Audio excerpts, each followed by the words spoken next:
The fix is in. The Sports Fix. Portions of the Sports Fix brought to you by GV Art and Design. It's not just a shirt, it's a statement. GVArtwork.com. Sports Fix listeners, don't wait all day or all week to get in on the fun. The party doesn't stop when we go off the air all week long. Lights are your one-stop shop for all things Cleveland sports. Jump over to Facebook.com/TheSportsFix, Facebook.com/TheSportsFix, and become a fan today because we love fans and they create some of the best sports talk in town, Daddy. You'll enjoy talking to your fellow Cleveland sports fans on the Sports Fix fan page. And if Twitter's your thing, well, you know how we do it. Tweet with us at TheSportsFixCLE. It's that simple. Twitter.com/TheSportsFixCLE, baby. Chat live with the crew during all your favorite Cleveland sports events, tickets, and content. With us today, The Sports Fix on social. The Sports Fix. Tweet with us at The Sports Fix CLE. Join The Sports Fix on Facebook and Twitter today. Hey Cleveland, this is Anderson Varejão of the Cleveland Cavaliers. You are listening to the Sports Fix. Live in Ohio, it's time to get your fix. The Sports Fix.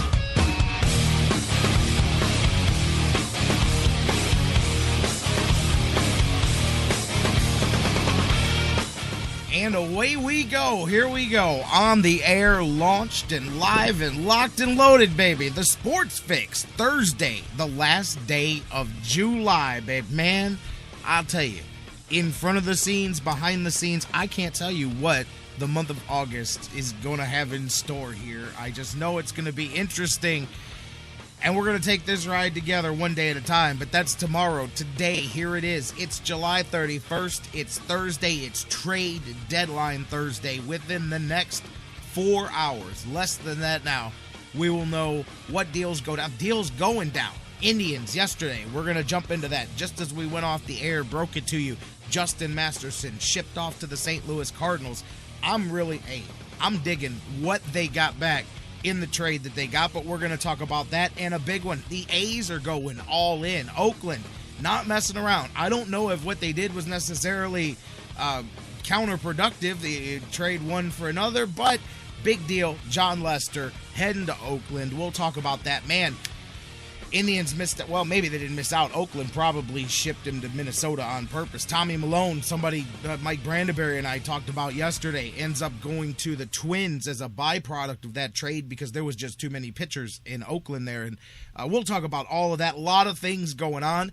Lots of trade deadline stuff. And, of course, if anything breaks today while we're live on the air, we'll interrupt what we're doing and what we're talking about, and we'll get into it and break it down. There's tons of stuff going on. Indians, they've got their hands in a lot of pots. I don't know if anything's going to bubble over. I've got some things to talk about, but going to be an interesting day here on the Sports Fix and in Cleveland sports in general. And, oh, yeah, by the way, what was that guy's name again? Kluber Lang, that guy. I don't know if you've heard of him, but he did another one of those things that he does with the ball that's like one of those disappearing acts where the other team can't see it. Goodness gracious. Corey Kluber and what he did again last night. Hey, the other guy on the mound wasn't any slouch last night either, and what a game. We'll talk about that. I've got some more statistics and breakdowns of Corey Kluber. We just keep adding it, man. I mean, at the end of the season, it's just going to be, wow, what a season. But we'll talk about all of that coming up here. The Browns, the latest with them as they get back into action. The latest on Josh Gordon as more leaks come out from the NFL about what's going to go down tomorrow.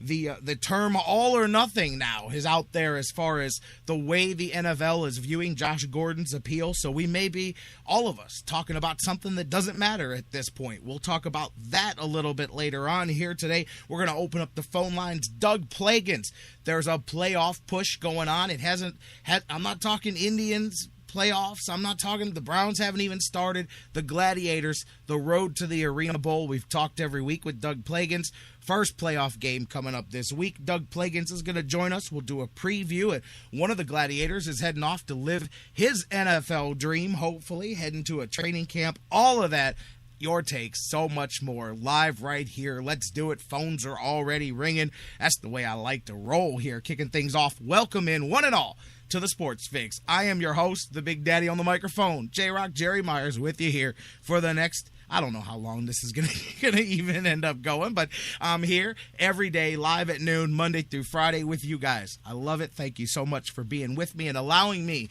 to be with you across the Sports Fix radio network, whether you guys are listening live on TuneIn and TuneIn's radio app, on the sportsfix.net directly, Spreaker and Mixler and their respective mobile applications and radio applications, or maybe you listen on digital delay 24 hours a day on iHeartRadio, the world's largest internet radio service, on iTunes and Stitcher Radio and SoundCloud and CarPlay and all the podcast formats. However you do it, I thank you so much every day for giving me the opportunity to join you guys, and we're living the dream, baby, one day at a time here together on the Sports Fix. And speaking of together, that's how we do this. It's me plus you equals this.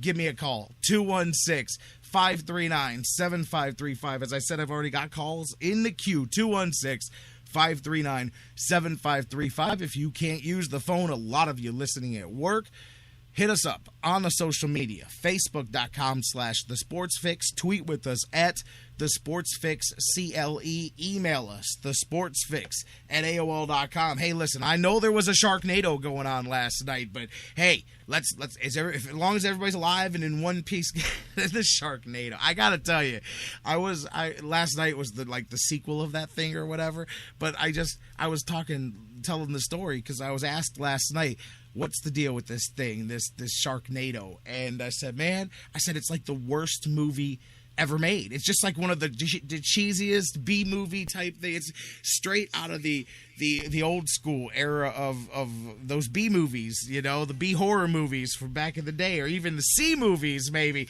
And I was like, well, how did it get so popular? I said, easy. I happened to be on Twitter. I don't know how many of you guys were, and this is totally off the subject, but I don't know. The fact that 24 hours later Sharknado 2 is still trending on my Twitter is what made me think of this. But I remember the night of the first one, and I'm telling you, it shows you how Twitter has the power that Twitter has with the advertising world, because I remember watching one tweet pop up after another. This might be the worst movie I've ever seen. I can't believe how terrible this Sharknado movie is. And so many people were tweeting about how bad it was that it got viral on Twitter, and it made millions of people tune in to the movie that they would have never ever tuned into. And it got so big that they made a sequel of it, and it was on last night. And I gotta tell you, I made the mistake of watching a few seconds of this thing, and I can now clearly say without prejudice that it's one of the worst things I've ever seen. I mean, you know what a Sharknado is? It's a tornado made of sharks that travels around and eats people. The sharks, they bite people. It's great. My son loved it. He ate that thing up, man. So at least it does a good job of entertaining younger folks. I gotta tell you, it was terrible. But anyways, the Sharknado. I have no idea why I just told you that, but I did. And hopefully, hey, if you sat through it, you enjoyed it. I didn't, because I was watching the shark, not the Sharknado, the shark Corey Kluber. And I said, what timing, man? I said, Sharknado 2 is on the air, and Corey Kluber's chewing through the Mariners there. So anyways, but Sharknado, it's upon us. Part 3, by the way, if you're into that kind of thing, if you're so inclined, Part 3 already in production. So it just proves that you can either do something well, or you can do something poorly, spectacularly, in a blockbuster fashion, and people will appreciate that too. So, hey, shoot for one end of the spectrum or the other, whatever floats your boat there, fellas. But anyways, no, are you in the chat room? My peanut gallery here. Don't give away the ending. Trust me, no fear. I won't be giving away the ending because I don't have the slightest clue. I'm not joking when I tell you that I watched like maybe 2 different 60-second portions of that movie. At one point, an airplane was being assaulted by sharks, and at another point, sharks were falling out of the sky, and never mind. I'm not even going to tell you what. It's nothing. There's nothing to tell you, but I will not ruin it for those of you that are hanging in suspense that may have DVR'd Sharknado 2. I'll back up off of that right now. But yeah, Corey Kluber 2 and 3 and 4. Every time he comes out there, it's a sequel, and it ain't low budget. That's for sure. And my man Kluber Lang, I couldn't believe that. I'm joking. And here comes a comment in the chat room. Don't ruin the ending for me of Sharknado 2, man. All right. I ain't going to do it. I'm just going to move on with the show, guys. Let's talk about it. Indians baseball start off the show. As you can tell, I'm in a good mood. I have lack of sleep, perhaps. Sleep deprivation may be a part of it. Staying up, tracking down the trade deadline, getting phone calls and texting people and say, what do you got here? What do you got there? I'm wired up. I'm on about my 6th pot of coffee. I don't think I've stopped drinking coffee since this time yesterday before the show. So we're rolling. We're hopped up on caffeine and ephedra and all that stuff. And Indians trade Justin Masterson. Let's start there. Circle back to where we ended yesterday's show.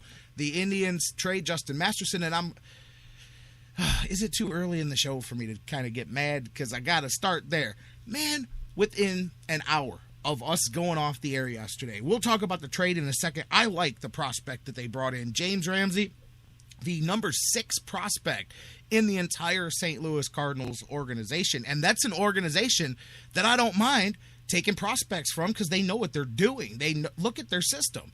To me, that's one of the best. And I am just going to say that I did open up yesterday's show by saying that in my Karnak kind of view in the future, Justin Masterson was headed to St. Louis. Bam! Who nailed that one? That's right. You can go ahead. I'll pause for a second with the applause. But I just thought it made a lot of sense. All jokes out of it. I thought it made a lot of sense. And I thought that was a team that figures they have the best chance of getting some mileage out of Justin Masterson down the stretch. You add in the switch of the leagues. It made a whole lot of sense for them. But, man, instantly, I was bombarded. Our Facebook pages with the more sour half of the Indians fan base that instantly went to town about how the Dolans throwing in the flag on the season and it's a huge fire sale. And I mean, I had to stop people and go, are these people that have actually watched the games this season, or are these people that simply hear the name Justin Masterson, don't actually watch the games? They know that he's got a relatively decent resume with the Indians over the last few years, and they just go, well, the Dolans didn't want to pay him, so now they're going to trade him out. Listen, I had this argument for hours yesterday, and I'll just go ahead and state my case here on the air.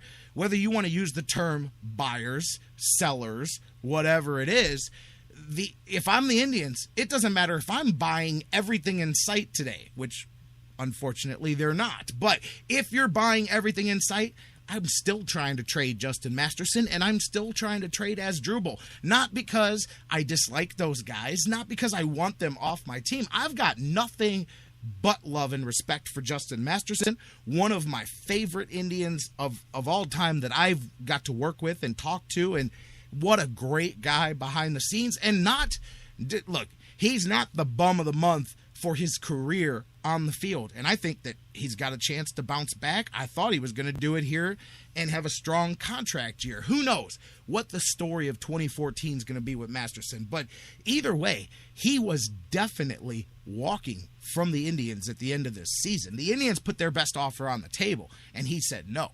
I mean, at that point, the cards were written. I mean, I remember Mike Brandenberry calling this months ago.